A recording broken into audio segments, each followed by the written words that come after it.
Halo saudara, dimanapun Anda berada, Anda sedang menyaksikan Live Viral News bersama saya Sandi Yuwanita. Kuasa hukum Vina Cirebon, Hotman Paris Hutapea, mengungkap adanya diduga pesan terselubung, yakni yang disampaikan oleh seorang polisi yang mengaku utusan ayah almarhum Eki Ibtu Rudiana pada Selasa 11 Juni 2024 lalu.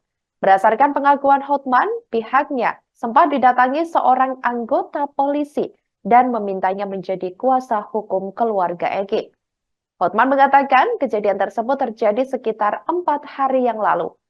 Pihaknya mengatakan di balik permintaan tersebut, Ibtu Rudiana meyakinkan bahwa pelakunya memang benar Peggy Setiawan alias Peron yang telah ditangkap polisi.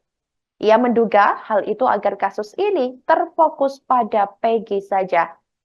Hotman Paris pun menolak dengan tegas permintaan ayah Eki untuk menjadi pengacara mereka di kasus Vina Cirebon tersebut. Ia mempertanyakan mengapa baru sekarang ayah Eki menghubunginya. Padahal dikatakan oleh Hotman, dirinya sebelumnya sudah mencoba menghubungi Ibtu Rudiana, namun tidak digubris. Bentuk tim pencari fakta dari kalangan universitas yang ahli-ahli hukum pidana untuk menyelidiki dari mulai tahun 2016 sampai sekarang. Ya. Itu yang pertama. Yang kedua, kami juga sangat mempertanyakan atas perilaku dan sikap dari Pak Rudiana, bapak dari almarhum Egi. Begitu kami ditunjuk sebagai kuasa hukum dari keluarga Vina, kami langsung mencoba berkomunikasi dengan Bapak Rudiana untuk saling tukar pikiran karena anaknya kan yang korban si Eki. Tapi kami tidak ditanggapi apapun. Tidak ditanggapi apapun.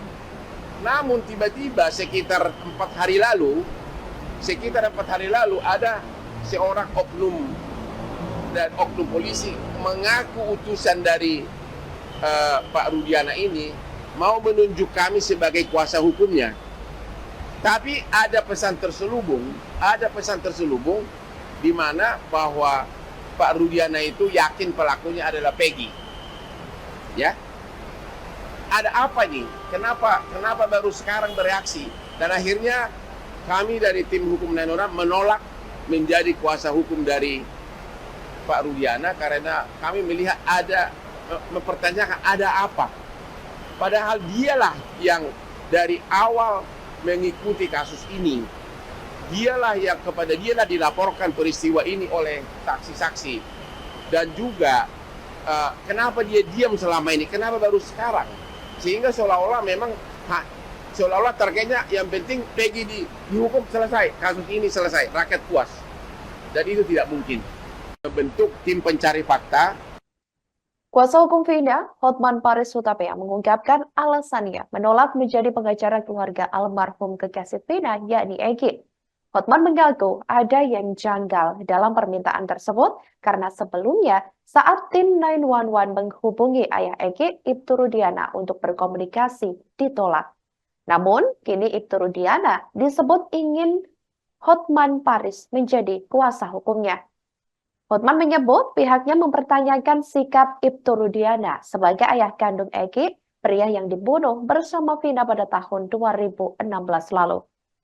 Sebelumnya dikatakan oleh Hotman bahwa setelah menjadi kuasa hukum keluarga Vina, Hotman sempat berupaya menjalin komunikasi dengan Ibtu Rudiana.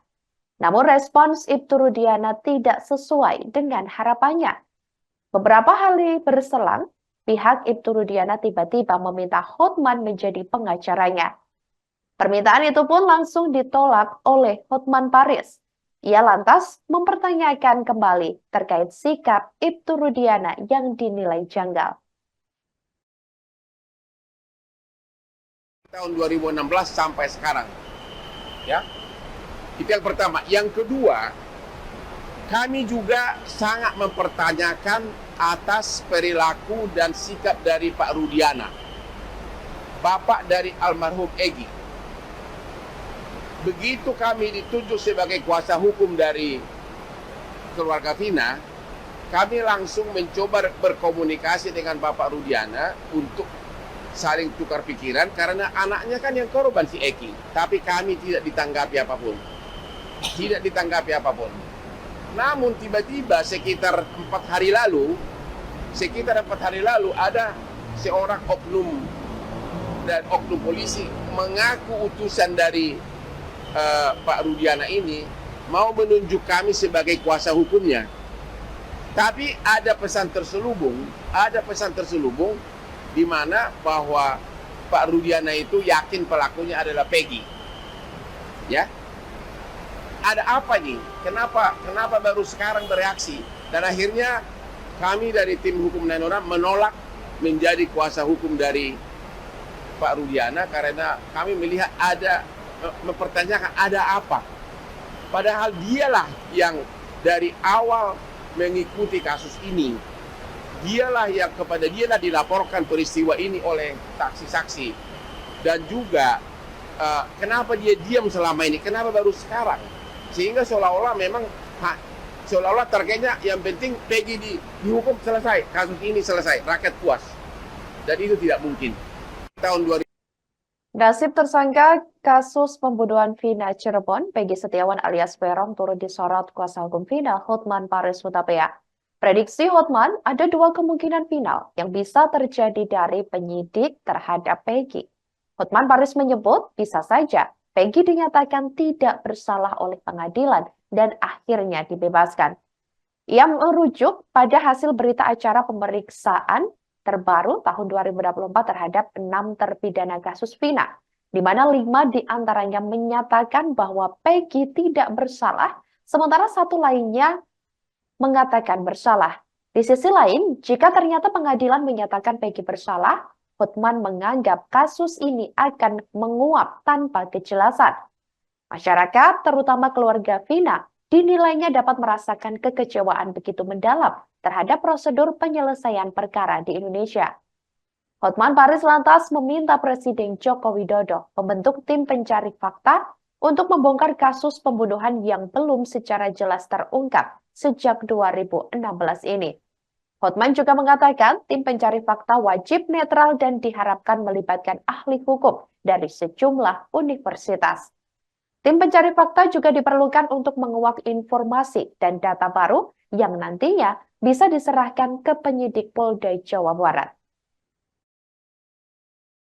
Yang jelas bahwa masyarakat tidak akan mengharapkan kepuasan, keadilan apabila tidak dilakukan tim pencari fakta untuk mencari fakta apa sebenarnya rahasia di balik skandal ini.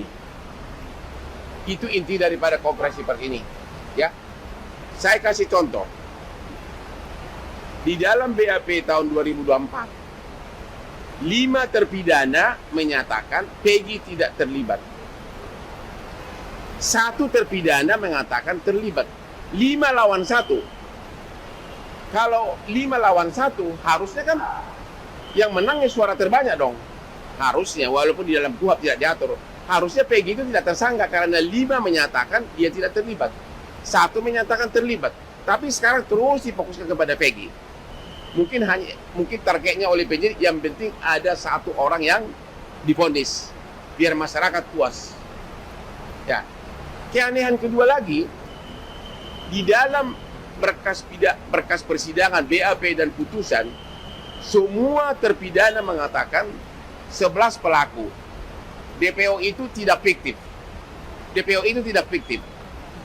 Ada peranan masing-masing. Tapi di dalam BAP tahun 2024, yaitu sekitar 2 minggu lalu, tiba-tiba 7 terpidana ini menyatakan 2 DPO ini fiktif. Padahal di dalam BAP semua peranannya ada. Bagaimana sampai itu yang membuka celana korban, memerkosa, memukul, ada semua peranannya. Ada apa ini? Ini nggak bisa lagi hanya dengan pro justisia. Harus ada tim pencari fakta yang ditunjuk langsung oleh Bapak Presiden. Kalau nggak, ini kasus hanya diputus nanti Peggy bersalah atau tidak, kasusnya menguap begitu saja. Demikian live viral news kali ini. Jangan lupa download aplikasi Tribun X untuk informasi lebih lengkap di www.tribunx.com. Tetap bersama kami dan selamat menyaksikan program selanjutnya. Terima kasih dan sampai jumpa.